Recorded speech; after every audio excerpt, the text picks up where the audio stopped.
আসসালামু আলাইকুম। আজকে রেজিনাতে আমার প্রথমে একটা জব পেয়েছি। তো সেই জবে যাচ্ছিলাম, তো আপনাদের সাথে শেয়ার করি। তো জবটা হচ্ছে বেসিক্যালি আজকে রেজিনাতে একটা বড় হালাল ফেস্ট হচ্ছে। তো এই ফেস্টে একটা ব্রাঞ্চ হচ্ছে বাটার চিকেনের একটা ব্রাঞ্চ ছিল। তো ওই ব্রাঞ্চে আমি কাজ পেয়েছি 2 দিনের জন্যে। তো চলেন, এটাই হলো দারুল ফালাহ ইসলামিক সেন্টার, যেখানে যারা আয়োজন করেছে আমি স্ক্রিনে দিলাম।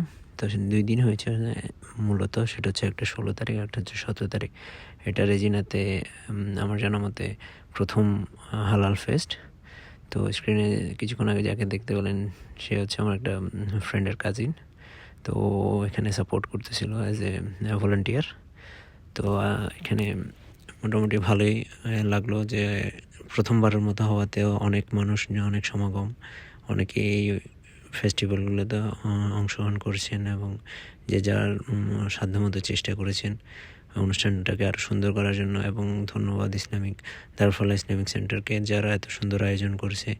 সবাইকে অনেক রেজিনাতে মুসলিম ফ্যামিলিদের সবাইকে একসাথ করার একটা ফেস্টিভ্যাল এটা, যেটা ভালোই লাগলো। সো আপনাদের সাথেও শেয়ার করলাম। আসলে ভিডিওটা একটু লেটে আপলোড করলাম, যেহেতু আমি ওখানে কাজ করছি, তো ওরকম সময় পাইনি। তারপর এর ভিতরে মধ্যখানে যা একটু ঘুরে ঘাড়ে দেখলাম, তো আপনাদের সাথে সেটা শেয়ার করলাম, আপনারাও দেখেন। আর ইনশাল্লাহ আশা করা যায় নেক্সট ইয়ার আরও বড় করে হবে। তো যারা কানাডা রেজিনাতে থাকবেন, ইনশাল্লাহ সবাই আসবেন।